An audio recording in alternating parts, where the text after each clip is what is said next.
ഇന്നത്തെ മാതാപിതാക്കളൊക്കെ ഇപ്പൊ SLC പരീക്ഷ കഴിഞ്ഞ് അള്ളാഹു നമ്മുടെ മക്കളെ നീ പരാജയപ്പെടുത്തല്ലേ അള്ളാഹ്. പരീക്ഷ എഴുതിയ മക്കൾക്കൊക്കെ ഉന്നത വിജയം കൊടുക്കണേ റഹ്മാനെ. ഒരുപാട് പേര് പരീക്ഷ എഴുതിയിട്ടുണ്ട്. അള്ളാഹു നീ വിജയം കൊടുക്കണേ തമ്പുരാന്. എൻ്റെ പ്രിയപ്പെട്ട ഉമ്മമാര് A+ കിട്ടിയില്ലെങ്കിൽ മക്കൾ ആത്മഹത്യ ചെയ്യുന്ന കാലമാണ്. കാരണം എന്തേ?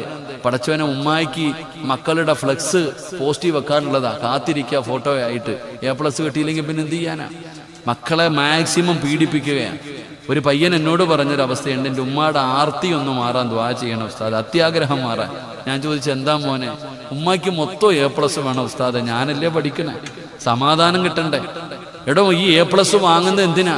ഉമ്മായിക്ക് ഫ്ലെക്സ് വെക്കാം, വേറെ ഒന്നുമല്ല, സ്റ്റാറ്റസ് ഇടണ്ടേ. എൻ്റെ മക്കൾക്ക് A+ മൊത്തവും കിട്ടിയെന്ന് പറഞ്ഞ് സ്റ്റാറ്റസ് ഇടണം, അതിനു വേണ്ടിയാ. അള്ളാഹു നമുക്ക് ഈമാൻ നൽകുമാറാകട്ടെ. ഓരോ മാതാവും തൻ്റെ മക്കൾക്ക് കൊടുക്കുന്ന ഉപദേശം എന്താ? പണം ഉണ്ടെങ്കിലേ ജീവിക്കാൻ പറ്റൂ. ഇന്ന് മക്കൾക്ക് മാതാപിതാക്കൾ, ഞാൻ ചുമ്മാതെ പറഞ്ഞതല്ലടോ, നമ്മളൊക്കെ ചെറുപ്പകാലം കഴിഞ്ഞു വന്നവരല്ലേ. ഈ ഇരിക്കണ പ്രായമുള്ളവരോടൊക്കെ ഞാൻ ചോദിക്കട്ടെ, നിങ്ങളൊക്കെ നിങ്ങളുടെ വാപ്പാൻ്റെ അടുക്ക പോയിട്ട് പറയും, വാപ്പ ഒരു മുട്ടായി വാങ്ങിത്താ വാപ്പ, ഒരു സിപ്പപ്പ് വാങ്ങിത്താ വാപ്പ. അല്ലേ? നമ്മൾ നമ്മുടെ വാപ്പാൻ്റെ അടുക്ക പോയിട്ട് പറയുന്നത് മുട്ടായി വാങ്ങിത്തരാനാ. ഉപ്പ എനിക്ക് അത് വാങ്ങിത്താ ഇത് വാങ്ങിത്താ എന്ന് പറഞ്ഞ് മക്കൾ പറയുന്നത് അങ്ങനെ ആയിരുന്നു. എന്നാൽ ഇന്നത്തെ മക്കൾ എന്താ പറയണത്? വാപ്പ പൈസ താ വാപ്പ എന്നാ ചോദിക്കണേ, മുട്ടായി വാങ്ങിത്താന്നല്ല പറയണേ, പൈസ താന്നാ പറയുന്നത്. കാരണം എന്തേ? പൈസയോട് ഇന്നത്തെ മക്കൾക്കൊരു വല്ലാത്ത അത്യാഗ്രഹമാണ്. അത് കാരണം ഉമ്മമാരാണ് അങ്ങനെ ആക്കിയത്. ഇവരുടെ ആർത്തി. ഇവർ ഈ 5ാം ക്ലാസ്സിൽ പഠിക്കുന്ന പയ്യനോട് അള്ളാഹയെക്കുറിച്ചോ നബിതങ്ങളെ കുറിച്ചോ ഒന്നുമല്ല പറഞ്ഞു കൊടുക്കണേ. നല്ലതുപോലെ പഠിക്കണം, നല്ല മാർക്ക് വാങ്ങണം, 1ാം റാങ്ക് നിനക്കായിരിക്കണം, എങ്കിലേ നല്ല ജോലി കിട്ടൂ, നല്ല സാലറി കിട്ടൂ, നല്ല കുടുംബത്തിൽ നിന്ന് പെണ്ണ് കിട്ടൂ. എടാ പൈസ ഉണ്ടെങ്കിലേ ജീവിക്കാൻ പറ്റൂ. ചുമ്മാതല്ലേ അവൻ കഞ്ചാവ് കച്ചവടത്തിന് നടക്കുന്നത്. അള്ളാഹു കാത്തിരക്ഷിക്കുമാറാകട്ടെ. അവൻ കഞ്ചാവ് കച്ചവടത്തിന് നടക്കാനുള്ള കാരണം എന്താ? ഈ തള്ളയാ പറഞ്ഞു കൊടുത്തത് പണം ഉണ്ടെങ്കിലേ ജീവിക്കാൻ പറ്റത്തുള്ളൂ. അതുകൊണ്ട് എളുപ്പത്തിൽ പണമുണ്ടാക്കാനുള്ള വഴി നോക്കുന്നു. എടാ എന്തിനാടോ പണം? എടാ ഒരു മനുഷ്യൻ ആവശ്യമുള്ളത് എന്താ? അൽഹംദുലില്ലാ അവനും അവന്റെ കുടുംബത്തിനും എല്ലാ ദിവസവും കഴിക്കാൻ ഭക്ഷണം ഉണ്ടാകണം. അള്ളാഹു ബർക്കത്ത് ചെയ്യുമാറാകട്ടെ. അള്ളാഹു ബർക്കത്ത് ചെയ്യുമാറാകട്ടെ. നമ്മൾ എന്തിനാ ഈ കഷ്ടപ്പെടുന്നേ? നമ്മൾ എന്തിനാ ജോലിക്ക് പോകുന്നേ? നമുക്കും നമ്മുടെ ഭാര്യയ്ക്കും നമ്മുടെ മക്കൾക്കും എല്ലാ ദിവസവും വിശക്കുമ്പോൾ ഭക്ഷണം കഴിക്കണം. അതല്ലേ നമുക്ക് വേണ്ടത്. അള്ളാഹു നമുക്ക് ബർക്കത്ത് ചെയ്യുമാറാകട്ടെ. അതിനെന്തിനാ കഷ്ടപ്പെടുന്നേ? അതിനെ കഷ്ടപ്പെടേണ്ട കാര്യമൊന്നുമില്ലല്ലോ. എന്റെ ഉമ്മ നീ ഖുർആൻ ഒക്കെ നോക്ക്, അള്ളാന്റെ ഖുർആൻ നോക്ക്. അള്ളാഹുവിന്റെ ഖുർആനിൽ അള്ളാഹു സുബ്ഹാനഹു വ തആല പറയുന്നുണ്ട്, കഴിക്കാൻ ഭക്ഷണം വേണമെങ്കിൽ ഞാൻ തരാം, കഴിക്കാൻ ഭക്ഷണം വേണമെങ്കിൽ ഞാൻ തരാം. അതിനെന്ത് ചെയ്താൽ മതി? അള്ളാഹുവിന്റെ പരിശുദ്ധമായ ഖുർആൻ പറയുന്നു, വഅ്മുർ അഹ്ലക ബിസ്സലാത്തി വസ്തബിർ അലൈഹാ ലാ നസ്അലുക റിസ്ഖ നഹ്നു നർസുഖുക വൽ ആഖിബത്തു ലിത്തഖ്വ.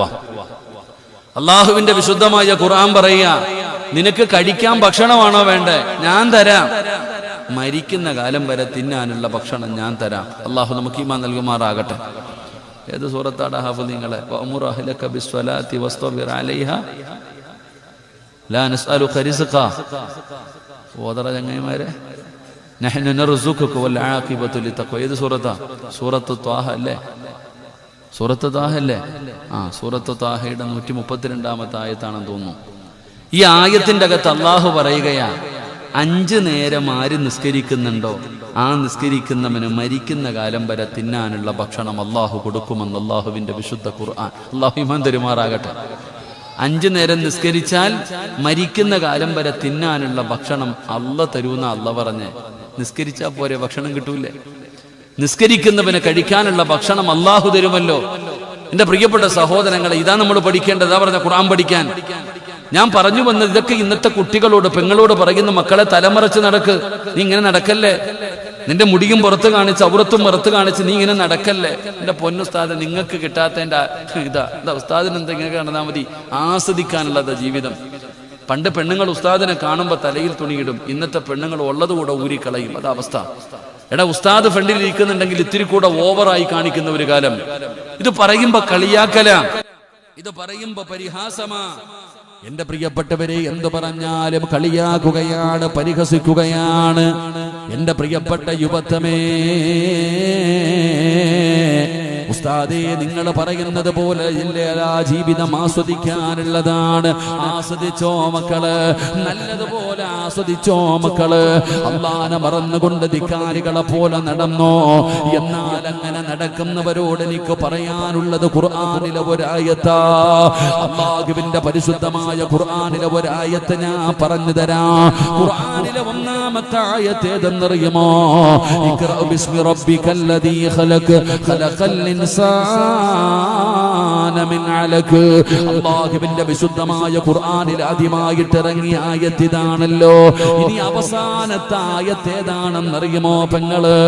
വഅദ കേൾക്കാമെന്ന പടച്ച റബ്ബിനെ മറന്നുകൊണ്ട് ഇസ്ലാമിന്റെ നിയമങ്ങൾ മുഴുവനും കാറ്റിൽ പറത്തിയിട്ട് സ്വന്തം ഇഷ്ടപ്രകാരം ആസ്വദിച്ച് നടക്കുന്നവരോട് അല്ലാഹുവിന്റെ ഖുർആനിലെ ഏറ്റവും അവസാനത്തെ ആയത്തേതെന്നറിയുമോ? ഏറ്റവും അവസാനത്തെ ആയത്തേതെന്നറിയുമോ? എന്റെ പ്രിയപ്പെട്ടവരെ, അതാ ചരിത്രം പറയുകയാണ്. ഒരിക്കൽ സഹാബത്ത് യുദ്ധത്തിന് പോവുകയാണ്. സഹാബത്ത് യുദ്ധത്തിന് പോയപ്പോ ഒരു ഗ്രാമത്തിലൂടെ കടന്നു പോവുകയാണ്. ആ സഹാബികളുടെ ഇടയിൽ ഒരു ചെറുപ്പക്കാരനുണ്ടായിരുന്നു. ഒരു സുന്ദരിയായ പെണ്ണിനെ കാണുകയാണ്. അവളോട് വല്ലാത്ത ആഗ്രഹം തോന്നി, അവളോട് വല്ലാത്ത പ്രണയം തോന്നി. അവസാനം ആ ചെറുപ്പക്കാരൻ ആ പെണ്ണിനോട് തന്റെ ആഗ്രഹം പറയുകയാണ്. എല്ലാവരും പറഞ്ഞു വേണ്ട മോനെ, വേണ്ട മോനെ. അനുസരിക്കാതെ ആ ചെറുപ്പക്കാരൻ ആ പെണ്ണിനോട് ചെന്ന് തന്റെ ആഗ്രഹം പറയുകയാണ്. ആ പെണ്ണ് പറഞ്ഞു യഹൂദിയായിരുന്നു. ആ പെണ്ണ് പറഞ്ഞു നീ എന്റെ മതത്തിലേക്ക് കടന്നു വന്നാൽ, നിന്റെ മതം വലിച്ചെറിഞ്ഞിട്ട് നീ ഞങ്ങളുടെ മതത്തിൽ വന്നാൽ നിന്റെ ആഗ്രഹം ഞാൻ സാധിപ്പിച്ചു തരാം. പടച്ച റബ്ബേ, എല്ലാവരും ഉപദേശിച്ചിട്ടും അവൻ കേൾക്കാൻ തയ്യാറായില്ല. അവസാനം ആ പെണ്ണിന്റെ യഹൂദ മതത്തിലേക്ക് കടന്നു ചെന്നു. അവസാനം ആ പെണ്ണുമായി സന്തോഷത്തോടെ ജീവിക്കുകയാണ്. അല്ലാഹുവേ, യുദ്ധം പോലും പരാജയപ്പെട്ടു. അവസാനം ഒരുപാട് നാളുകൾ കഴിഞ്ഞു. അന്ന് യുദ്ധത്തിന് വന്ന ഒരു മനുഷ്യനുണ്ടല്ലോ, ഈ ചെറുപ്പക്കാരൻ താമസിക്കുന്ന ഗ്രാമത്തിലൂടെ പോകുമ്പോ പണ്ട് കൂടെ വന്നൊരു പെണ്ണിനെ കണ്ടു മതം മാറിയ ഒരു ചെറുപ്പക്കാരനെ ഓർമ്മ വന്നു. അവസാനം തിരയുകയാണ്, കണ്ടുപിടിക്കുകയാണ്. ആ ചെറുപ്പക്കാരനെ കണ്ടുപിടിക്കുകയാണ്. അവസാനം അവനെ കണ്ടപ്പോ അവന്റെ ജീവിതത്തെ കുറിച്ച് അവിടെ നിന്ന് ചോദിക്കുകയാണ്. അവസാനം ആ മനുഷ്യൻ ചോദിച്ചു, മോനെ,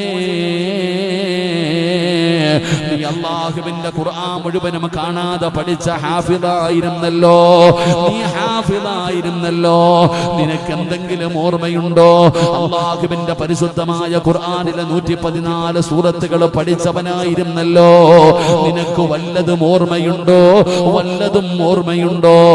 ആ മതം മാറി പെണ്ണ് കെട്ടിയ ഹാഫിളായ മനുഷ്യൻ പറഞ്ഞ മറുപടി എന്താ? എല്ലാം മറന്നുപോയി, എല്ലാം മറന്നുപോയി.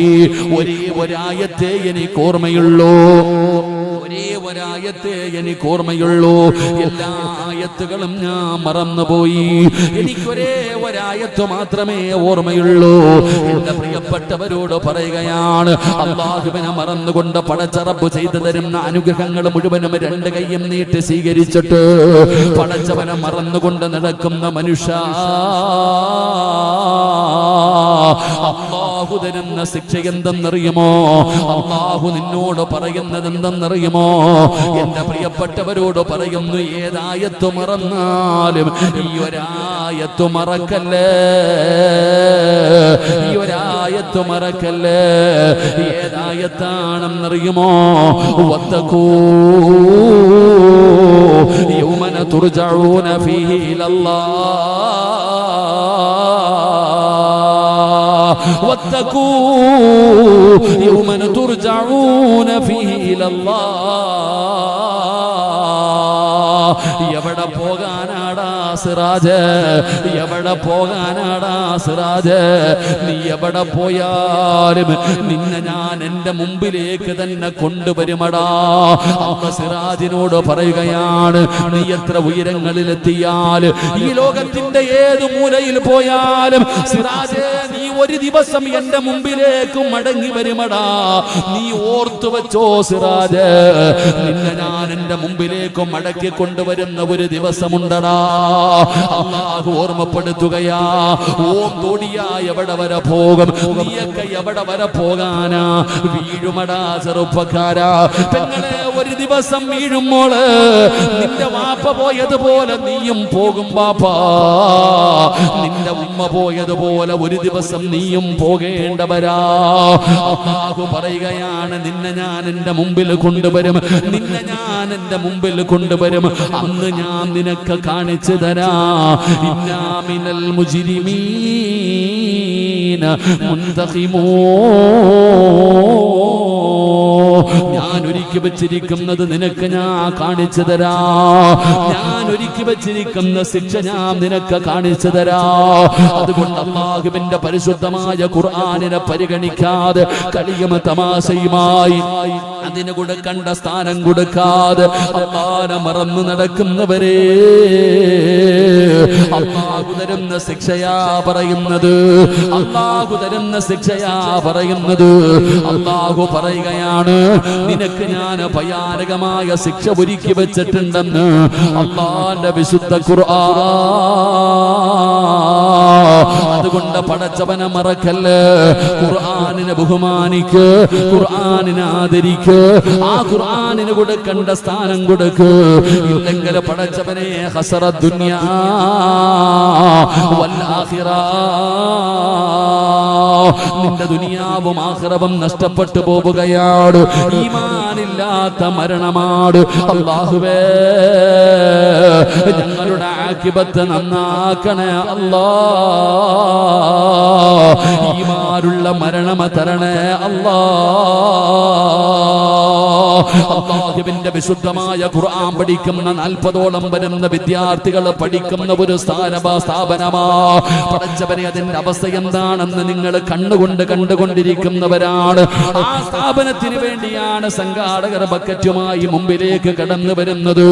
കണ്ടില്ലെന്ന് നടിക്കല്ലേ, കൊടുക്കാതെ ഇരിക്കരുത്. അല്ലാഹു തന്നതിൽ നിന്നൊരൽപ്പമെടുത്ത ആ ബക്കറ്റിന്റെ അകത്തിട്.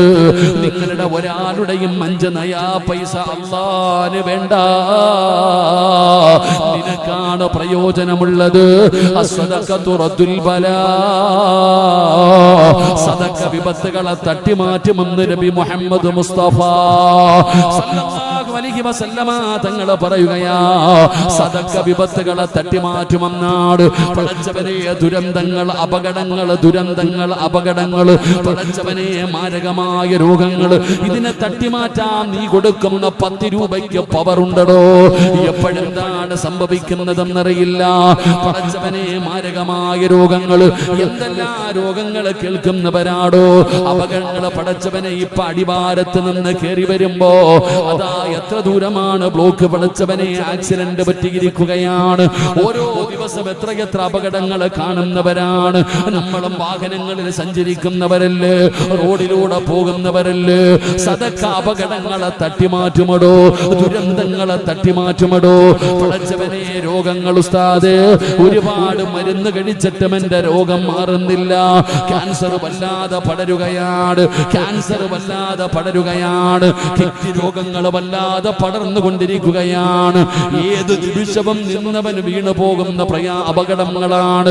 പടച്ചവനെ ഇന്നലെയാണ് ഞാൻ വല്ലാതെ ഇഷ്ടപ്പെടുന്ന, എന്റെ മകളെ പോലെ സ്നേഹിക്കുന്ന 13 വയസ്സുള്ള ഒരു പൊന്നുമോള് പടച്ചവനെ തിരുവനന്തപുരം ICU വെന്റിലേറ്ററിൽ കിടക്കുകയാണ്.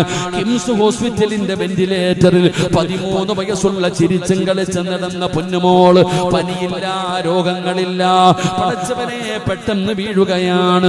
അല്ലാഹുവേ, ഈ മജ്‌ലിസിന്റെ ബറക്കത്ത് കൊണ്ട്, നിന്റെ പരിശുദ്ധമായ ഖുർആനിന്റെ ബറക്കത്ത് കൊണ്ട് ആ പൊന്നുമോൾക്ക് ശിഫ കൊടുക്കണേ അല്ലാ.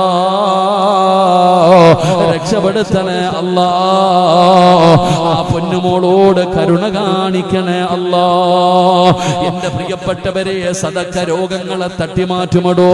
അല്ലാഹുവിന്റെ റസൂല് പറയുകയാണ്, അല്ലാഹുവിന് ചില അടിമകളുണ്ട്, അല്ലാഹുവിന് ചില അടിമകളുണ്ട്. ആ അടിമകൾക്ക് രോഗം വന്നാ അവര് സദഖ കൊടുത്ത് ചികിത്സിക്കുമെന്ന് ആദരവായ പ്രവാചകൻ നബി മുഹമ്മദ് മുസ്തഫ.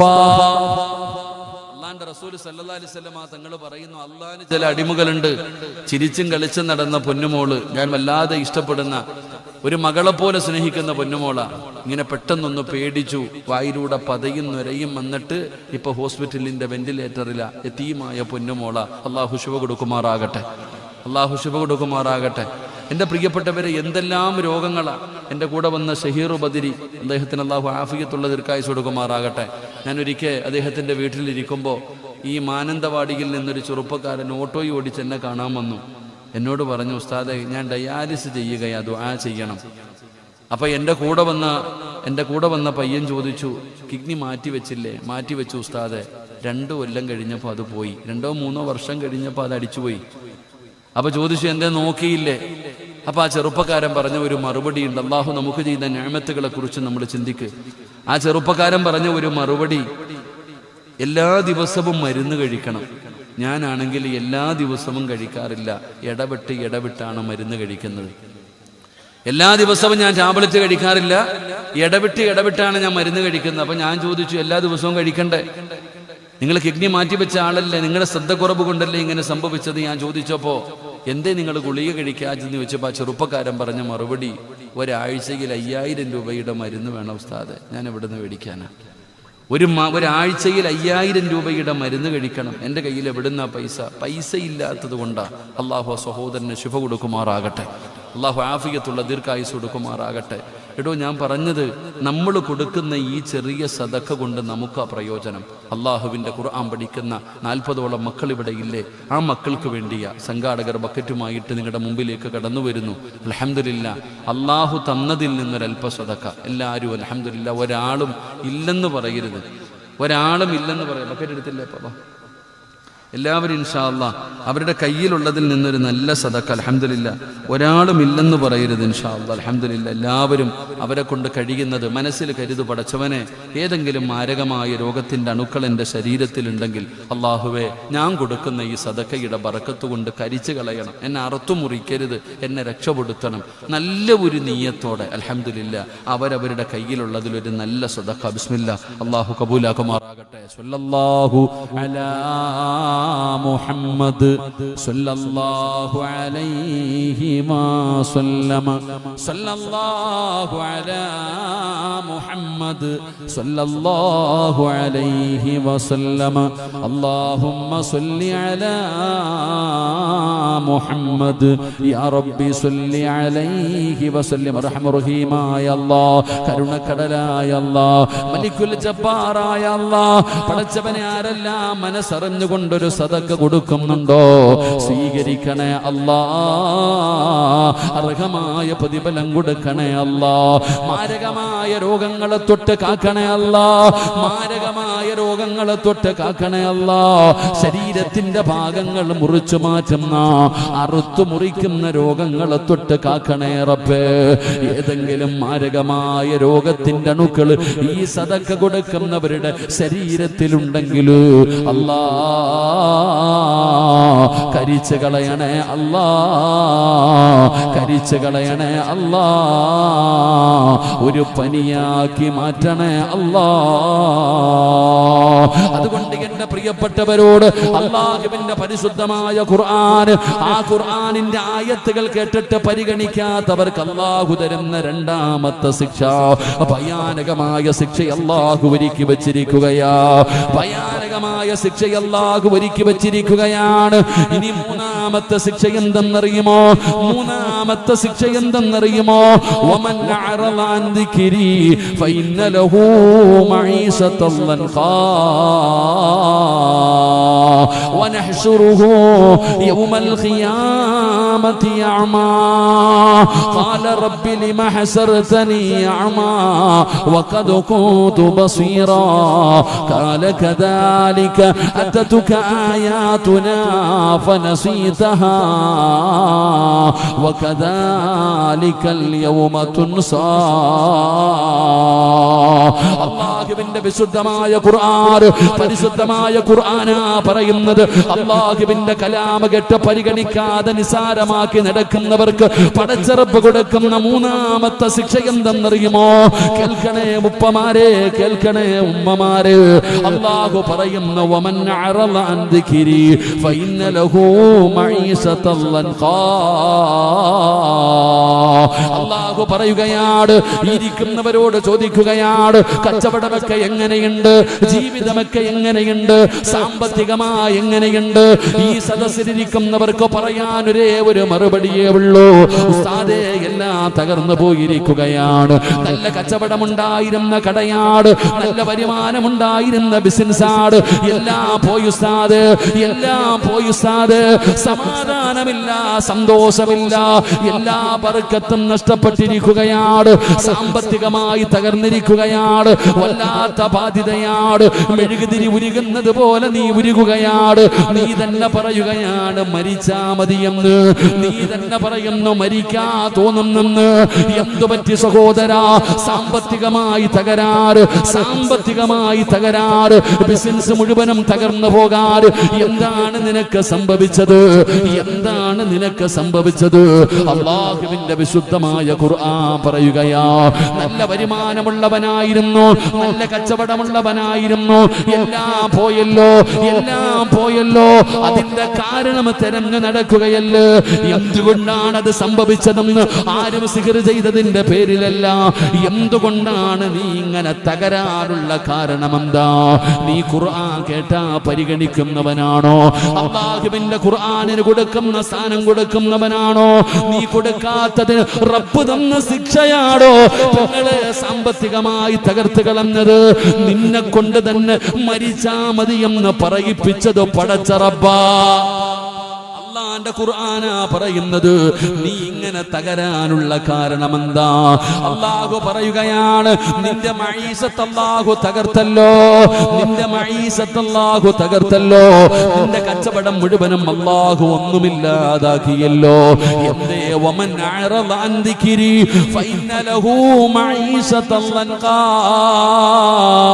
എല്ലാം പോയില്ലേ, അല്ലാഹു ഞെരുക്കമാക്കിയില്ലേ, നിന്റെ ജീവിതം ഇടുക്കമാക്കിയില്ലേ, നിന്നെ അല്ലാഹു പിടിച്ചു കെട്ടിയില്ലേ, സമാധാനമില്ലാതെയായില്ലേ, സന്തോഷമില്ലാതെയായില്ലേ.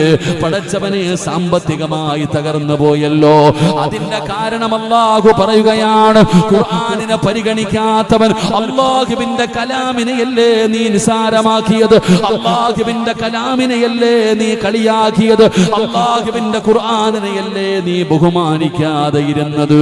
അതിനെ പരിഗണിക്കാതെ വന്നപ്പോ അല്ലാഹു ദുനിയാവിൽ നിനക്ക് തരുന്ന ശിക്ഷയാണ്. വമൻ അറള അൻ ദിക്രി ഫഇന്ന ലഹു മഈസതൻ ലൻഖാ. പടച്ചവനെ ദുനിയാവ് നഷ്ടപ്പെടുകയാണ്. ഇനി രണ്ടാമത്തെ ശിക്ഷ എന്താണ്? ഇനി രണ്ടാമത്തെ ശിക്ഷ എന്താണ്? ദുനിയാവ് പോയടോ, ദുനിയാവ് പോയടോ, സർവ്വതും നഷ്ടമായടോ. അല്ലാഹു പറയുകയാണ്, ദുനിയാവ് നഷ്ടപ്പെട്ടു. ഇനി ആഖിറത്തിൽ അല്ലാഹു നിനക്ക് തരുന്ന ശിക്ഷ എന്തെന്നറിയുമോ? ഖാല റബ്ബി ലിമ ഹസർതനി അഅമാ വഖദ് കുന്തു ബസീറാ. പടച്ചവനെ പള്ളിപ്പറമ്പിലെ ഖബറിനകത്ത് നിന്ന് എഴുന്നേറ്റ് വരുന്ന ദിവസമുണ്ടല്ലോ, നിന്റെ കണ്ണ് കാണുന്നില്ല, നിന്റെ ചെവി കേൾക്കുന്നില്ല, അന്ധനെ പോലെ ഇറങ്ങി വരികയാണ്. ഖബറിനകത്ത് നിന്ന് കണ്ണ് കാണാത്തവനെ പോലെ, ചെവി കേൾക്കാത്തവനെ പോലെ, അന്ധനെ പോലെ ഖബറിനകത്ത് നിന്ന് എഴുന്നേറ്റ് വരുമ്പോ നീ തന്നെ അല്ലാഹുവോട് ചോദിക്കുകയാണ്, ഖാല റബ്ബി ലിമ ഹസർതനി അഅമാ വഖദ് കുന്തു ബസീറാ. പടച്ചവനെ ദുനിയാവിൽ ജീവിക്കുമ്പോൾ എനിക്ക് കണ്ണ് കാണാമായിരുന്നു, എനിക്ക് ചെവി കേൾക്കാമായിരുന്നു, ഇന്ന് കണ്ണ് കാണുന്നില്ല പടച്ചവന്, ചെവി കേൾക്കുന്നില്ല പടച്ചവന്. എന്തു പറ്റി തമ്പുരാന്, എന്തു പറ്റി തമ്പുരാന്? അല്ലാഹുവിന്റെ മറുപടി എന്തെന്നറിയുമോ? ഖാല കദാലിക അത്തതുക ആയാതുനാ ഫനസീതഹാ വകദാലികൽ യൗമ തുൻസാ. നീ അഭിനയിച്ചവനല്ലേ? ഈ ഖുർആൻ പഠിക്കുന്ന മക്കൾക്ക് വേണ്ടി അല്ലാഹുവിന്റെ ഹൃദയത്തിൽ അല്ലാഹുവിന്റെ ഖുർആൻ ചുമക്കുന്ന ഈ മക്കൾക്ക് വേണ്ടി ബക്കറ്റുമായി നിന്റെ മുമ്പിലേക്ക് മുന്നിലേക്ക് കടന്നു വന്നപ്പോ നീ അഭിനയിച്ചവനല്ലേ, കാണാത്തവനെ പോലെ ഇരുന്നവനല്ലേ, അള്ളാഹു തന്നത് കൊടുക്കാൻ മനസ്സില്ലാതെ അഭിനയിച്ചവനല്ലേ, നീ പൊട്ടം കളിച്ചവനല്ലേ, നീ പൊട്ടം കളിച്ചവനല്ലേ.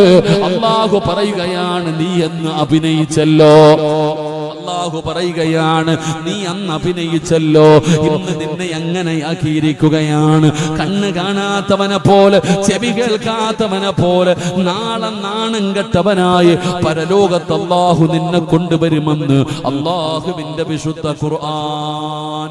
മൂന്നാമത്തെ ശിക്ഷ, ഖുർആനിനെ പരിഗണിക്കാതെ വരുമ്പോൾ അള്ളാഹു തരുന്ന മൂന്നാമത്തെ ശിക്ഷ എന്താ?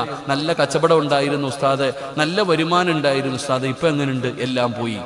അള്ളാഹു പറയുകയാ, ഖുർആനിനെ പരിഗണിക്കാതെ വരുമ്പോൾ അള്ളാഹു തരുന്ന മൂന്നാമത്തെ ശിക്ഷ, നിന്റെ മഈശത്തിൽ അള്ളാഹു പിടുത്തം വിടും. നിന്റെ മഈശത്തില്, നിന്റെ ബിസിനസ്സില്, നിന്റെ കച്ചവടത്തില്, നിന്റെ വരുമാന മാർഗത്തില്, നിന്റെ ജീവിതത്തിൽ അള്ളാഹു ഇടുക്കം തരും, പ്രയാസം തരും. അള്ളാഹു നമ്മളെ കാത്തിരക്ഷിക്കുമാറാകട്ടെ. ജീവിതം മുഴുവനും നീ തന്നെ പറയുന്നല്ലോ, നിനക്ക് പണമില്ലാഞ്ഞിട്ട, നിനക്ക് വീടില്ലാഞ്ഞിട്ട, നിനക്ക് മക്കളില്ലാഞ്ഞിട്ട, വാഹനമില്ലാഞ്ഞിട്ട, അള്ളാഹ് നിനക്ക് എല്ലാം തന്നു. നീ എന്നിട്ടും പറയുന്നു മരിക്കാൻ തോന്നുന്നു ഉസ്താദെ. അള്ളാഹു കാത്തിരക്ഷിക്കുമാറാകട്ടെ. എൻ്റെ പ്രിയപ്പെട്ട സഹോദരങ്ങളെ, ഖുർആനിനെ പരിഗണിക്കാതെ വന്നാൽ അള്ളാഹു തരുന്ന ശിക്ഷ, നിന്റെ ജീവിതം അള്ളാഹു ഇടുക്കമാക്കും. അള്ളാഹു കാത്തിരക്ഷിക്കുമാറാകട്ടെ. 2, ഖബറിനകത്ത് നിന്ന് എഴുന്നേറ്റ് വരുമ്പോൾ നിനക്ക് കണ്ണ് കാണൂല, നിനക്ക് ചെവി കേൾക്കൂല. അള്ളാഹ് ദുനിയാവിൽ ജീവിക്കുമ്പോൾ കണ്ണ് കാണുമായിരുന്നല്ലോ അള്ളാഹ്. ഇപ്പൊ ബക്കറ്റ് മുമ്പിൽ വന്നു, ആർക്ക് വേണ്ടിയാ വന്നേ? ഈ ഇരിക്കണ മക്കൾക്ക് വേണ്ടി. നിനക്ക് കണ്ണ് കാണുമായിരുന്നോ? നീ അഭിനയിച്ചില്ലേ? അള്ളാഹു നിനക്ക് തന്നതിൽ നിന്നൊരു 10 രൂപ എടുത്ത ബക്കറ്റിന്റെ അകത്തിടാൻ നിനക്ക് മനസ്സ് വന്നില്ലല്ലോ. നീ അഭിനയിച്ചില്ലേ? കാണാത്തവനെ പോലെ നടന്നില്ലേ? അള്ളാഹു പറയുകയാ, നാളെ പരലോകത്ത് കടന്നു വരുമ്പോഴും നിന്നെ അള്ളാഹു അങ്ങനെ ആക്കിക്കളയും. നിന്റെ ദുനിയാവും നിന്റെ ആഖിറവും നഷ്ടമായി പോകും. അള്ളാഹു നമ്മളെ കാത്തിരക്ഷിക്കുമാറാകട്ടെ. അള്ളാഹു നമ്മളെ കാത്തിരക്ഷിക്കുമാറാകട്ടെ. അതുകൊണ്ട് എൻ്റെ പ്രിയപ്പെട്ട സഹോദരങ്ങളെ, നമ്മൾ ഖുർആനിലേക്ക് മടങ്ങ്. അള്ളാഹുവിൻ്റെ വിശുദ്ധമായ ഖുർആനിലേക്ക് മടങ്ങിയാൽ നിനക്ക് വേണ്ടത് മുഴുവനും അള്ളാഹു തരും. നിനക്കെന്താ വേണ്ടത്? എല്ലാം അള്ളാഹു നിനക്ക് തരും. വാരിക്കോരി റബ്ബ് തരും. നീ ബഹുമാനിക്ക്, ആ ഖുർആനിനെ നീ ആദരിക്ക്. എൻ്റെ പ്രിയപ്പെട്ട സഹോദരങ്ങളെ, എന്തുപറ്റി നമുക്ക് സമാധാനം ഇന്ന് ലോകത്തില്ല. ഇന്ന് മനുഷ്യന്മാർക്കില്ലാതെ പോയിരിക്കുന്ന ഒരു സാധനം സമാധാനമാണ്. പണക്കാരൻ, ഞാൻ ചോദിക്കട്ടെ, ഈ സദസ്സിലിരിക്കുന്ന 2 നില വീടുള്ളവനുണ്ട്, കാറുള്ളവനുണ്ട്, പണമുള്ളവനുണ്ട്, ഭാര്യയുള്ളവനുണ്ട്, മക്കളുണ്ടവനുണ്ട്. അള്ളാഹു എല്ലാം നിനക്ക് തന്നു. സമാധാനം തന്നോ? ഇല്ല. ഇരിക്കുന്ന സഹോദരിമാര് ശരീരത്തിൽ സ്വർണത്തിന് 70,000 രൂപ വിലയുണ്ട്, ഇപ്പോഴും 10 പവൻ ഇട്ടിട്ടുണ്ട് ഓള്. അവൾക്ക് തിന്നാനും കുടിക്കാനും ധരിക്കാനും സഞ്ചരിക്കാനും കിടക്കാനും അള്ളാഹു എല്ലാം വാരിക്കൂരി കൊടുത്തു. പക്ഷെ പെങ്ങളുടെ മുഖത്ത് സന്തോഷമില്ല. കാരണം എന്തേ? സമാധാനമില്ല. എന്തേ അതിൻ്റെ കാരണം? സമാധാനമാണ് ഇന്ന് ലോകത്തില്ലാതെ പോയിരിക്കുന്നത്. അത് നഷ്ടപ്പെട്ടു പോയാൽ അള്ളാഹു നമ്മളെ കാത്തിരക്ഷിക്കുമാറാകട്ടെ. അള്ളാഹു നമ്മളെ കാത്തിരക്ഷിക്കുമാറാകട്ടെ. സമാധാനം പൈസ കൊടുത്താൽ വാങ്ങാൻ കിട്ടുന്ന സാധനമല്ല, അത് അധ്വാനിച്ചുണ്ടാക്കാൻ പറ്റുന്ന കാര്യമല്ല. സമാധാനം എന്ന് പറയുന്നത് അള്ളാഹു തരണം. ആ സമാധാനം കിട്ടാനുള്ള വഴി എന്താണെന്ന് ഖുർആൻ നമുക്ക് പറഞ്ഞു തരുന്നു. അള്ളാഹു പഠിക്കാൻ ഭാഗ്യം തരുമാറാകട്ടെ. അള്ളാഹു പഠിക്കാൻ ഭാഗ്യം തരുമാറാകട്ടെ. സമാധാനം കിട്ടാനുള്ള വഴി എന്താ? എൻ്റെ പ്രിയപ്പെട്ട സഹോദരങ്ങളെ, ഖുർആൻ പറയുന്നു, വീട് ഒരു മനുഷ്യന് സമാധാനം കൊടുക്കും. നമ്മൾ കഷ്ടപ്പെട്ടുണ്ടാക്കിയിരിക്കുന്ന നമ്മുടെ വീട് ഒരു മനുഷ്യന് സമാധാനം കൊടുക്കും. വല്ലാഹു ജഅല ലക്കും മിൻ ബുയൂതികും സകന. ഖുർആൻ പറയുന്നു, ഒരാൾക്ക് വീട് സമാധാനം കൊടുക്കുമെന്ന്. നിനക്ക് വീടുണ്ട്, ആ വീട്ടിൽ നിനക്ക് സമാധാനമുണ്ടോ? ഉസ്താദിൻ്റെ അടുക്കം വന്നിട്ട് ചോദിക്കും, ഉസ്താദെ, എൻ്റെ വീടിൻ്റെ കന്നിമൂലയ്ക്ക് വല്ല കുഴപ്പമുണ്ടോ എന്ന് നോക്കണേ ഉസ്താദെ. വാതിൽ ഇങ്ങോട്ടിരിക്കുന്നത് കൊണ്ടാണോ? അടുക്കള അങ്ങോട്ടിരിക്കുന്നത് കൊണ്ടാണോ? ബാത്റൂം ഇങ്ങോട്ടിരിക്കുന്നത് കൊണ്ടാണോ? ഇതൊന്നുമല്ലടോ അടിസ്ഥാനപരമായിട്ടുള്ള കാരണം. അതൊന്നുമല്ല. നിന്റെ വീടിൻ്റെ വാതിൽ തിരിഞ്ഞതോ അടുക്കള തിരിഞ്ഞതോ ഒന്നുമല്ല കാരണം.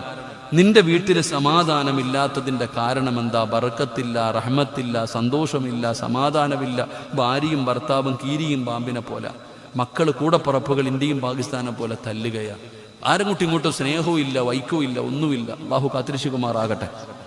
അള്ളാഹു കാത്തിരക്ഷിക്കുമാറാകട്ടെ. അള്ളാഹു നമുക്ക് സമാധാനം നൽകി അനുഗ്രഹിക്കുമാറാകട്ടെ. നമ്മുടെ വീട്ടിലെ പ്രശ്നം എന്താ? നമ്മുടെ വീടിൻ്റെ അകത്ത് എല്ലാം നശിച്ചു പോകാനുള്ള കാരണം എന്താ? ഒറ്റ കാരണമേ ഉള്ളൂ. നമ്മുടെ വീട്ടിൽ സമാധാനം നഷ്ടപ്പെട്ടു പോകാനുള്ള കാരണം ഒരേ ഒരു കാരണമേ ഉള്ളൂ. ആ കാരണം ഞാൻ പറഞ്ഞിട്ട് ദുആ ചെയ്യാം. അള്ളാഹു പഠിക്കാൻ ഭാഗ്യം തരുമാറാകട്ടെ. ബോറടിക്കണുണ്ടോ? മടുത്തെങ്കിൽ പറയണം. വയറ് നിറഞ്ഞു കഴിഞ്ഞാൽ നിർത്തിയേക്കണമെന്ന്. നിങ്ങൾക്ക് മടുത്തെങ്കിൽ പറഞ്ഞേക്കണം. നിർത്തണോ പറയണോ? നിങ്ങളൊക്കെ മിണ്ടാതിരിയുടെ മുത്തല്യങ്ങൾ. നിങ്ങൾ പറയണോ നിർത്തണോ? പറയണോന്ന് ആഗ്രഹമുള്ളവരൊക്കെ ഒന്ന് കൈപൊക്കിക്കേ. പൈസ ചോദിക്കുമ്പോഴെല്ലാം ഇവിടെ തന്നെ കാണണം കേട്ടോ. എടാ നമ്മൾ ചുമ്മാതെ ഉസ്താദിൻ്റെ അടുക്ക പോവാ, ഉസ്താദെ സമാധാനമില്ല ഉസ്താദെ, വീട്ടിൽ എത്ര പൈസ കിട്ടിയിട്ടും തികയുന്നില്ല, അടിയും വഴക്കും ബഹളവും ഉസ്താദെ, എന്താണെന്ന് അറിയത്തില്ല, ആരെങ്കിലും എന്തെങ്കിലും മുട്ട വല്ലതും കുഴിച്ചിട്ടോ എന്ന് അറിയത്തില്ല. മുട്ട കുഴിച്ചിട്ടതല്ല കാക്ക. ചിലർ ചോദിക്കുന്നത് ഉസ്താദെ വാതിലിന് വല്ല കുഴപ്പമുണ്ടോന്നാ. വാതിൽ അടിപൊളി വാതിലല്ലേ, എന്താ കുഴപ്പം? അടുക്കള ഇങ്ങോട്ടിരിക്കുന്നത് കൊണ്ടാണോ? ബാത്റൂം അങ്ങോട്ട് കന്നിമൂല തിരയുക. അപ്പോൾ വീടും കെട്ടി കുറേ കാലം താമസിച്ചിട്ടാ മൂല തിരയുന്നത്. എടാ ചങ്ങാതി, അത് ആദ്യം തിരയണമായിരുന്നു. കന്നിമൂല ഇല്ലെന്നൊന്നും ഞാൻ പറഞ്ഞില്ല, തിരയേണ്ട സമയത്ത് തിരയണമായിരുന്നു. ഇപ്പം നിങ്ങളുടെ വീട്ടിൽ സമാധാനമില്ലാത്തതിൻ്റെ അടിസ്ഥാനപരമായിട്ടുള്ള കാര്യം ഞാൻ പറഞ്ഞു തരാം. അത് പരിഹരിച്ചാൽ നിങ്ങളുടെ വീട്ടിൽ സമാധാനം കിട്ടും. അള്ളാഹു സമാധാനം നൽകുമാറാകട്ടെ. അള്ളാഹു സമാധാനം നൽകുമാറാകട്ടെ. ഇൻഷാ അല്ലാഹ് 11 മണി വരെ ഇരിക്കുകയല്ലേ? 11 മണി വരെ ഇരിക്കുകയല്ലേ? ഞാനും ഇരുന്നോട്ടേപ്പാ. എത്തിവേ ഇരുന്നോട്ടെ. കാല് വേന എടുക്കുന്നറോ സമരം ഇരുന്നോട്ടെ. ഇരുന്ന് പറഞ്ഞോട്ടെ. അൽഹംദുലില്ലാഹ്. ഒരു ഫാത്തിഹ ഓതിക്കേ. ഇലാ ഹദറത്ത് റൂഹി നബിയിനാ മുഹമ്മദിൻ സ്വല്ലല്ലാഹു അലൈഹി വസല്ലം. അൽ ഫാത്തിഹ.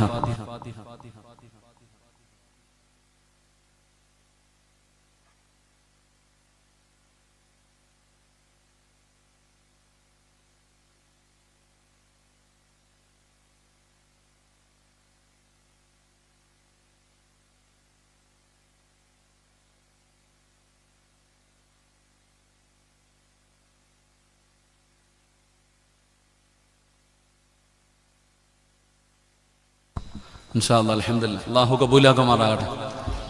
എടോ, നമ്മുടെ വീട്ടിൽ സമാധാനമില്ലാത്തതിൻ്റെ കാരണം നമ്മുടെ വീടിൻ്റെ അകത്ത് കണ്ണുനീര് വീഴുന്നുണ്ട്. നമ്മുടെ വീടിൻ്റെ അകത്ത് നമ്മുടെ വീടിൻ്റെ അകത്ത് കണ്ണുനീര് വീഴുന്നുണ്ട്. കണ്ണുനീര് വീഴുന്ന വീട്ടിൽ ബറക്കത്തുണ്ടാവുമോ? ബറക്കത്തുണ്ടാവോ? ഒരു വീടിൻ്റെ അകത്ത് കണ്ണുനീര് വീണാൽ ആ വീട്ടിൽ സമാധാനവും സന്തോഷവും ഉണ്ടാകില്ല. അപ്പം നിന്റെ വീട്ടിൽ വീഴുന്ന കണ്ണുനീരേതാ? 5 സ്ഥലങ്ങളിൽ 5 കാര്യങ്ങൾ ഇരുന്ന് കരയുമെന്ന. 5 കാര്യങ്ങൾ 5 സ്ഥലങ്ങളിൽ ഇരുന്ന് കരയും. ആ കണ്ണുനീര് അവർക്ക് നല്ലതല്ല. അള്ളാഹു കാത്തുരക്ഷിക്കുമാറാകട്ടെ. നിങ്ങളുടെ നാട്ടിലൊരു പള്ളിയുണ്ട്. ആ പള്ളിയിൽ നിസ്കരിക്കാൻ ആളില്ലാതെ വന്നാൽ പള്ളി കരയും. നിസ്കരിക്കാൻ പള്ളിയിൽ ആളില്ലാതെ വന്നാൽ പള്ളി കരയും. പള്ളി കരഞ്ഞാൽ ആ നാട്ടുകാരറിയും. അള്ളാഹു കാത്തുരക്ഷിക്കുമാറാകട്ടെ. അപ്പൊ നമ്മുടെ വീട്ടിൽ സമാധാനം കിട്ടാത്തതിൻ്റെ കാരണം, ഒരു വീട്ടിൽ ഖുർആനുണ്ട്, ഒരു വീട്ടിൽ അള്ളാഹുവിന്റെ വിശുദ്ധമായ ഖുർആനുണ്ട്. ആ വീട്ടുകാര് ഖുർആൻ പാരായണം ചെയ്യുന്നില്ലെങ്കിൽ, ഖുർആൻ എടുക്കുന്നില്ലെങ്കിൽ, ഖുർആൻ വീടിൻ്റെ അകത്തിരുന്ന് കരയും. ആ കണ്ണുനീര് വീണ പിന്നെങ്ങനെ ബറക്കത്തുണ്ടാകും? എടോ, നമ്മുടെ എല്ലാവരുടെയും വീടുകളിൽ അലമാരിക്കകത്ത് ഇങ്ങനെ വെച്ചിട്ടുണ്ട് ഖുർആൻ. സൗദി പോയിട്ട് ഉംറയ്ക്ക് പോയിട്ട് വന്നപ്പോൾ വാങ്ങിച്ചുകൊണ്ട് വന്നത് നിരത്തി വെച്ചിട്ടുണ്ട്. തൊടാറെങ്കിലും ഉണ്ടോ ചങ്ങാതി അത്? എടോ, അള്ളാഹുവിന്റെ പരിശുദ്ധമായ ഖുർആൻ ഒരു വീടിൻ്റെ അകത്തുണ്ട്. ആ വീട്ടുകാര് ഖുർആൻ പാരായണം ചെയ്യുന്നില്ലെങ്കിൽ, ആ ഖുർആൻ എടുക്കുന്നില്ലെങ്കിൽ, ആ ഖുർആൻ അവിടെ ഇരുന്ന് കരയും. ആ കണ്ണുനീരാണ് നിന്റെ വീട്ടിലെ സർവ്വതും തകർത്ത് കളഞ്ഞത്. അള്ളാഹു കാത്തുരക്ഷിക്കുമാറാകട്ടെ.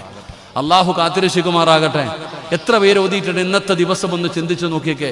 നിങ്ങളുടെ വീടിൻ്റെ അകത്തിരിക്കുന്ന ഖുർആൻ തൊട്ട ദിവസം നിങ്ങൾ ആലോചിച്ച് നോക്ക്. ഈ അടുത്ത ആഴ്ചയിൽ എപ്പോഴാതൊന്ന് തൊട്ട് നോക്കിയിട്ടുള്ളത്? നിങ്ങൾ ഖുർആൻ ഓതുന്നുണ്ടില്ല എന്ന് ഞാൻ പറയണില്ല, കാണാതെ ഓതിയിട്ട് കാര്യമൊന്നുമില്ലല്ലോ. ആ പരിശുദ്ധമായ ഖുർആൻ എടുത്തു വെച്ച് പാരായണം ചെയ്യണം. കണ്ടോതുന്നതിന് പ്രതിഫലം കൂടുതലാ, കാണാതെ ഓതുന്നതിനേക്കാളും പ്രതിഫലമാ കണ്ടോതിയാൽ. ഖുർആൻ കണ്ടോതുന്നതിന് വല്ലാത്ത പ്രതിഫലമാ. അപ്പൊ നമ്മുടെ വീടിൻ്റെ അകത്തിരിക്കുന്ന പരിശുദ്ധമായ ഖുർആൻ നമ്മൾ തുറന്നുപോലും നോക്കാറില്ല. അപ്പൊ പിന്നെ ഖുർആൻ കരയലല്ലാതെ വെറുതെ ചെയ്യാൻ.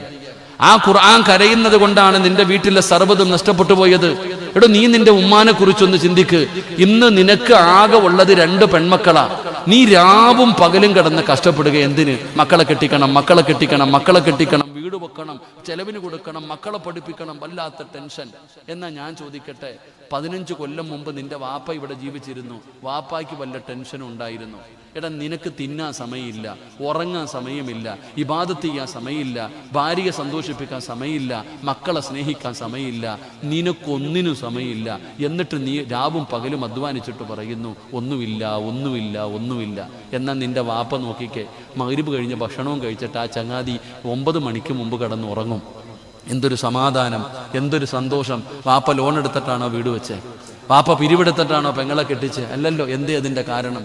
ഇവിടെ നമ്മുടെ കൊട്ടാരങ്ങളിൽ ഇന്ന് കോടികൾ ചെലവഴിച്ച് ലക്ഷങ്ങൾ ചെലവഴിച്ച് നമ്മൾ കൊട്ടാരം പണിതു. ആ കൊട്ടാരത്തിന്റെ അകത്ത് കിട്ടാത്ത സന്തോഷം നമ്മുടെ തറവാടായ കുടുംബ വീട്ടിൽ, ആ ഓല ഷെഡിനകത്ത്, ആ ഓടിട്ട വീടിന്റെ അകത്ത് സമാധാനമുണ്ടായിരുന്നു, സന്തോഷമുണ്ടായിരുന്നു, സ്നേഹമുണ്ടായിരുന്നു, തമ്മിലടിയും വൈരാഗ്യമില്ല. അന്ന് കൂടപ്പറപ്പെന്ന് പറഞ്ഞാൽ വല്ലാത്ത സ്നേഹം. ഇന്ന് കൂടപ്പറപ്പാ കൂടോത്രം ചെയ്യുന്നത്. അള്ളാഹു കാത്തിരിക്കുമാറാകട്ടെ. എടാ, അന്ന് ജ്യേഷ്ഠനും അനുജനെന്ന് പറഞ്ഞ ചങ്കുകളാ. എൻ്റെ അനിയൻ ജീവൻ കളയും. ഇന്ന് നിന്റെ അനിയനാ പറയണേ, ഞാൻ മരിച്ചാൽ പോലും നീ എൻ്റെ വീട്ടിൽ കയറിയേക്കരുത്. എന്തു പറ്റി നമുക്ക്? എന്താണ് അതിന് സംഭവിച്ചത്? അതിനൊരു കാരണമുണ്ട്. നമ്മുടെ ഉമ്മ മരിച്ചവർക്ക് അള്ളാഹു സ്വർഗം കൊടുക്കുമാറാകട്ടെ. മരണപ്പെട്ടു പോയ ഉമ്മയ്ക്ക് അള്ളാഹു സ്വർഗം കൊടുക്കുമാറാകട്ടെ. ജീവിച്ചിരിക്കുന്ന ഉമ്മമാർക്ക് അള്ളാഹു ആഫിയത്തുള്ള ദീർഘായുസ് നൽകുമാറാകട്ടെ. മഗ്രിബിന് ബാങ്ക് വിളിക്കുന്നതിന് 10 മിനിറ്റ് മുമ്പ് നമ്മുടെ ഉമ്മ ഒളുവെടുത്തിട്ട് നിസ്കാരപ്പായിൽ വരും. എന്നിട്ട് ഉമ്മ അങ്ങോട്ട് പറയും, സുബ്ഹാനല്ലാഹി വബിഹംദിഹി സുബ്ഹാനല്ലാഹിൽ അലീം വബിഹംദിഹി അസ്തഗ്ഫിറുല്ലാഹ്. ഉമ്മ മഗ്രിബിന്റെ ബാങ്ക് വിളിക്കുന്നത് വരെ ഈ ദിക്റും പറഞ്ഞിങ്ങനെ ഇരിക്കും. മഗ്രിബിന്റെ ബാങ്ക് വിളിച്ചു, ഉമ്മ നിസ്കരിക്കും, സുന്നത്ത് നിസ്കരിക്കും. നിസ്കാരമെല്ലാം കഴിഞ്ഞാൽ നമ്മുടെ ഉമ്മ ഖുർആനും എടുത്തിട്ട് അങ്ങോട്ട് ഇരിക്കും. ആ വിളക്കിന്റെ വെളിച്ചത്തിൽ അള്ളാഹുവിന്റെ പരിശുദ്ധമായ ഖുർആൻ എടുത്തു വെച്ചിട്ട് ഉമ്മ സൂറത്തുൽ വാഖിഅ പാരായണം ചെയ്യും, സൂറത്തുൽ മുൽക്ക് പാരായണം ചെയ്യും, സൂറത്തുർ റഹ്മാൻ പാരായണം ചെയ്യും, സൂറത്തു സജദ പാരായണം ചെയ്യും, സൂറത്തു യാസീൻ പാരായണം ചെയ്യും.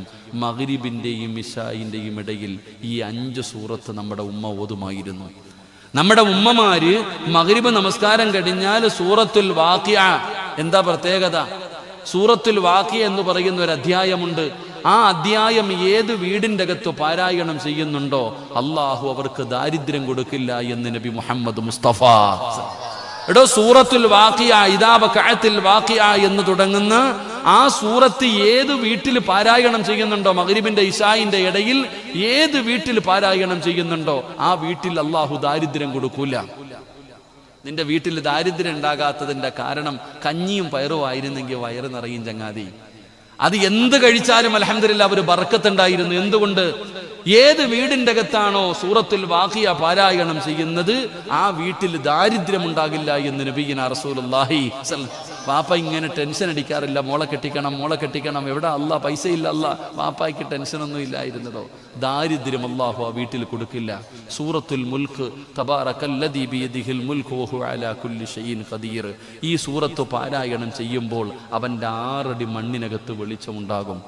ആ സൂറത്തിന്റെ പ്രത്യേകത അറിയണമെങ്കിൽ ഒരിക്കൽ ഒരു സഹാബി യാത്ര ചെയ്തു വരുമ്പോ ക്ഷീണം കാരണം ഒരിടത്ത് കിടന്നുറങ്ങി.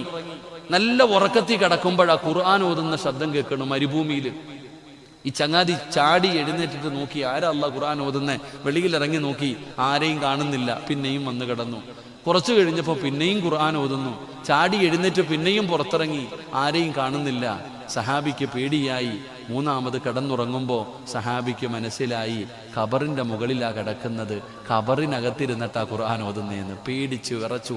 രാവിലെ നബിതങ്ങളുടെ മുമ്പിൽ ചെന്നിട്ട് വല്ലാത്ത അത്ഭുതത്തോടു കൂടി പറഞ്ഞപ്പോൾ നബിതങ്ങൾ ചോദിച്ചു, അതിപ്പോ എന്താ വലിയ അത്ഭുതം? എന്താ അതിനെത്ര വലിയ അത്ഭുതം? എന്താ?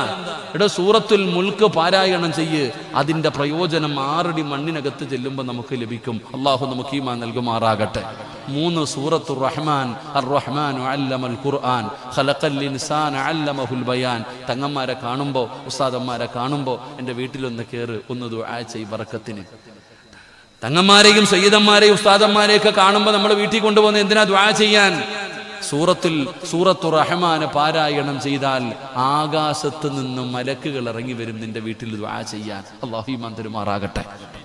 ഉറക്കപ്പുറ അല്ലാഹു ഈമാൻ തരുമാറാകട്ടെ. ചരിത്രം പറയാൻ സമയമില്ലാത്തത് കൊണ്ടാ ഒരു സ്വഹാബി ഖുർആൻ ഓതിക്കൊണ്ടിരുന്നപ്പോൾ വീടിന്റെ പുറത്ത് കുതിരകൾ കിടന്നിട്ട് ചാടുകയാ. പേടിച്ചു വിറച്ചു പുറത്തിറങ്ങി നോക്കുമ്പോൾ അടങ്ങി നിൽക്കുന്നു. പിന്നെയും അകത്ത് കയറി ഖുർആൻ ഓതാൻ തുടങ്ങി. പിന്നെയും ചാടാൻ തുടങ്ങി. പുറത്തു വരുമ്പോൾ നിശബ്ദമാകുന്നു. അവസാനം ഖുർആൻ മടക്കി വെച്ചിട്ട് സഹാബി കിടന്നുറങ്ങി. പിറ്റേ ദിവസം രാവിലെ നബിതങ്ങളോട് പറഞ്ഞു, നബിയെ, ഞാൻ ഖുർആൻ ഓതിക്കൊണ്ടിരുന്ന സമയത്ത് എൻ്റെ വീട്ടിൽ കെട്ടിയിരുന്ന മൃഗങ്ങളൊക്കെ വല്ലാതെ ബഹളം വെക്കുന്നു.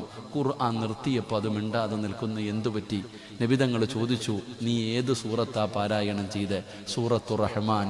മലക്കുകൾ ഇറങ്ങി വരുന്നത് കണ്ടിട്ട് ചാടിയതാണെന്ന് നബിയുനാ റസൂലുള്ളാഹി. സൂറത്തു റഹ്മാൻ പാരായണം ചെയ്തപ്പോൾ മലക്കുകൾ ഇറങ്ങി വന്നു. അത് കണ്ടിട്ടാ, ആ നാൽക്കാലിക്ക് അത് കാണാമല്ലോ, അത് കണ്ടിട്ടാണ് അത് കിടന്ന് ബഹളം വെച്ചത്, അല്ലാതെ വേറൊന്നുമല്ല. അപ്പൊ സൂറത്തു റഹ്മാൻ പാരായണം ചെയ്യുന്ന വീട്ടിൽ അള്ളാഹുവിന്റെ റഹ്മത്തിന്റെ മാലാകമാര് വരും. അള്ളാഹു നമുക്ക് ഈമാൻ നൽകുമാറാകട്ടെ. സൂറത്തു സജദ ഉംറ ചെയ്ത കൂലിയുണ്ടെന്ന് അത് പാരായണം ചെയ്താൽ. സൂറത്തു സജദ പാരായണം ചെയ്താൽ ഉംറ ചെയ്ത കൂലിയുണ്ട്. സൂറത്തു യാസീൻ എന്തിനു വേണ്ടി ഓതിയോ നീ എന്ത് ദുആ ചെയ്താലും ഉത്തരമുണ്ട്.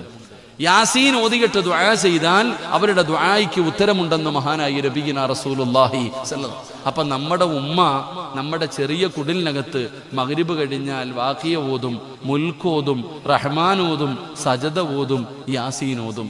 നിന്റെ കൊട്ടാരത്തിൽ നിന്റെ ഭാര്യ 6 മണി കഴിഞ്ഞ TV-യുടെ മുമ്പിൽ വന്നിരിക്കും, റിമോട്ട് എടുക്കും, ഏഷ്യനെറ്റ് നിൽക്കും, മഴവിൽ മനോരമ നിൽക്കും, കൈരളി നിൽക്കും, ഓരോ ചാനലും നെക്കിക്കൊണ്ടിരിക്കും.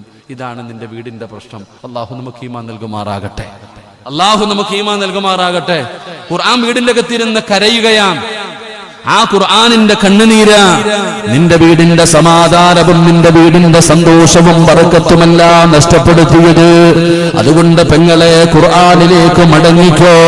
ഒന്ന് വഅദ കഴിഞ്ഞ് തിരിച്ച് വീട്ടിലേക്ക് ചെല്ലുകയാണ്. അൽഹംദുലില്ലാഹ് വീടിന്റെ പുറത്ത് നിന്ന് ഒതുവെടുക്കുകയാണ്. എന്നിട്ട് വാതിൽ തുറന്ന് വീടിന്റെ അകത്ത് കയറിയ ആദ്യം ചെന്നിട്ട് ഖുർആൻ എടുക്കണേ. അല്ലാഹുവിന്റെ പരിശുദ്ധമായ ഖുർആൻ എടുത്തിട്ട് പടച്ചവനെ ആ പൊടിയൊന്ന് തുടച്ച് കളയണേ പെങ്ങള്. ഒരായത്തെങ്കിലും പാരായണം ചെയ്യണേ. ആ ഖുർആനിനെ ഒന്ന് ചുംബിക്കണേ. ആ കണ്ണുനീരൊന്ന് തുടയ്ക്കണേ. എങ്കിൽ നിന്റെ വീട്ടിലേക്ക് അല്ലാഹുവേ സർവ്വതമ കടന്നു വരികയാണ്. സമാധാനം വരികയാണ്, സന്തോഷം വരികയാണ്, സ്നേഹബന്ധങ്ങൾ ഉണ്ടാവുകയാണ്, ഒത്തൊരുമകൾ ഉണ്ടാവുകയാണ്, ബർക്കത്ത് ഉണ്ടാവുകയാണ്, കിട്ടുന്നത് തികയുകയാണ്. നിന്റെ ജീവിതം തന്നെ സ്വർഗമാവുകയാണ്. നിന്റെ വീട് സമാധാനം തരുന്ന ഒരിടമാവുകയാണ്. വല്ലാഹു ജഅല ലക്കും മിൻ ബുയൂതികും സഖനാ എന്ന് ഖുർആൻ അവിടെന്ന് പറഞ്ഞല്ലോ. അതുകൊണ്ട് എന്റെ പ്രിയപ്പെട്ടവരോട് പറയുന്ന ഖുർആനിലേക്ക് മടങ്ങിക്കോ. ഖുർആനിനെ ആദരിച്ചോ, ഖുർആനിനെ ബഹുമാനിച്ചോ, ഖുർആനിന് കൊടുക്കേണ്ട സ്ഥാനം കൊടുത്തോ. അല്ലാഹുവേ ഖുർആന്റെ അഹ്ലുകാരിൽ ഞങ്ങളെ പെടുത്തണേ അല്ലാഹ്. അതുകൊണ്ട് ഹാഫിളീങ്ങളായ മക്കള് സനദ് വാങ്ങിയ മജ്ലിസാണ്, ഖുർആനിനെ കുറിച്ച് പറഞ്ഞ മജ്ലിസാണ്. അതുകൊണ്ട് എന്റെ പ്രിയപ്പെട്ടവരോട് പറയുന്ന നമ്മൾ ഖുർആൻ പാരായണം ചെയ്യണേ. എല്ലാ ദിവസവും ഒരു വട്ടമെങ്കിലും നീ ഖുർആനെന്ന് തുടണേ ചെറുപ്പക്കാരാ. എന്റെ വാപ്പയോട് പറയുകയാ, ഉമ്മയോട് പറയുകയാ, ഒരേ ഒരു വസിയത്തേ ഉള്ളൂ, സ്നേഹത്തോടെ പറയുകയാ. അല്ലാഹുവിന്റെ ഖുർആൻ ഒരു ദിവസത്തിൽ ഒരു പ്രാവശ്യമെങ്കിലും നിന്റെ കൈകൊണ്ട് തൊടണേ. ഒരായത്തെങ്കിലും പാരായണം ചെയ്യണേ. അല്ലാഹുവേ അതിനുള്ള ഭാഗ്യം തരണേ അല്ലാ. എല്ലാ ദിവസവും ഖുർആൻ ഒന്ന് കൈകൊണ്ട് തൊടണം. അല്ലാഹു ഭാഗ്യം തരുമാറാകട്ടെ.